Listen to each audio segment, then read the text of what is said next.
ભારત આતંકવાદના ખતરા વિશે હંમેશા વિશ્વને ચેતવણી આપતું રહ્યું છે, પરંતુ અમેરિકા પર 9/11નો આતંકવાદી હુમલો થયો ત્યાં સુધી અમેરિકા સહિત ઘણા દેશોએ તેને ભારતની કાયદો અને વ્યવસ્થાની સમસ્યા કહીને અવગણતા રહ્યા હતા. ભારતે વારંવાર આંતરરાષ્ટ્રીય પ્લેટફોર્મ પર પાકિસ્તાનના આતંકવાદનો પર્દાફાશ કર્યો, ગુપ્ત માહિતી અને મૃત્યુ આંક પૂરા પાડ્યા.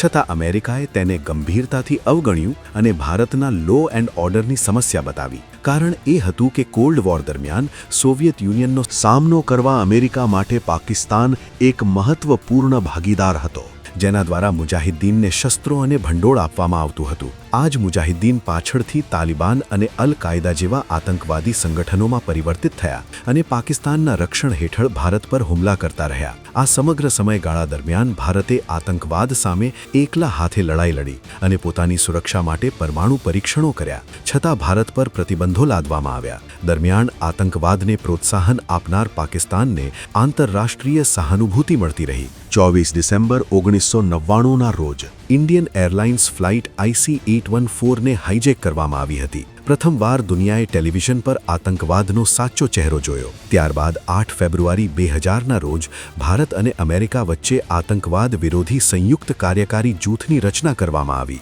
પરંતુ અમેરિકાની આંખો 11 સપ્ટેમ્બર 2001ના રોજ ખુલી, જ્યારે 9/11ના આતંકવાદી હુમલામાં વર્લ્ડ ટ્રેડ સેન્ટરનો નાશ થયો અને લગભગ 3000 લોકો માર્યા ગયા. તેના એક મહિના કરતાં પણ ઓછા સમયમાં 1 ઓક્ટોબર 2001ના રોજ પાકિસ્તાની આતંકવાદીઓએ કાશ્મીર એસેમ્બલી પર હુમલો કર્યો, જેમાં 38 લોકો માર્યા ગયા. બધું જાણતા હોવા છતાં અમેરિકા પાકિસ્તાન સાથેની મિત્રતા ફક્ત એક જ કારણસર જાળવી રાખે છે. પાકિસ્તાન પાસે પરમાણુ બોમ્બ છે. આ સંબંધ ન તો મિત્રતાનો છે કે નૈતિકતાનો, ફક્ત સ્વાર્થ અને દેખરેખની રાજનીતિ છે. આ ઇતિહાસ આપણને કહે છે કે ભારત શરૂઆતથી જ આતંકવાદ સામે લડી રહ્યું છે, પરંતુ આ સત્યને સમજવામાં દુનિયાને ઘણો સમય લાગ્યો અને ભારતે તે વિલંબની કિંમત અસંખ્ય જીવ અને લોહીથી ચૂકવી. તેથી આજે ભારતે બીજા કોઈ પર આધાર રાખ્યા વગર પોતાની સુરક્ષા સુનિશ્ચિત કરવાનું શીખી લીધું છે.